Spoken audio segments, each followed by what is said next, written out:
আমার মাঝে মাঝে মনে হয় যে আমার মতন আমার এই বান্ধবীটাও গজনীর মতন, কিছুই মনে রাখতে পারে না। এই বান্ধবী ওর যখনই কেক লাগবে ও হয় একদিন আগে সেটা জানাবে, আর নয়তো সেদিনকে যেদিনকে লাগবে কেকটা সেদিনকে সকালবেলা ফোন করে আমায় বলবে যে বিকালে একটা কেক দিস। তো বেশিরভাগ সময় আমি সেটা তাড়াহুড়ো করে ওকে বানিয়ে ডেলিভারি করি।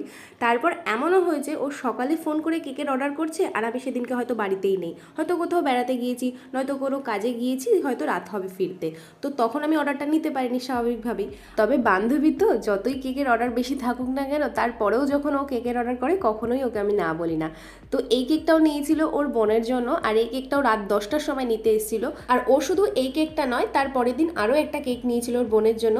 তো সেদিনকে এই মিনি কেকটারও অর্ডার ছিল এই বাস্কেট ডিজাইনের। এই মিনি কেকটা যে বোনটা অর্ডার করেছিল তার একটাই ডিমান্ড ছিল যে কেকের উপর যা খুশি ডিজাইন করে দাও, কোনো সমস্যা নেই, কেবল কেকের বডিটা এরকম বাস্কেট ডিজাইনের হবে। তো ব্যাস, শেষে রইল রিভিউর সাথে সাথে বার্থডে গার্লের ছবি।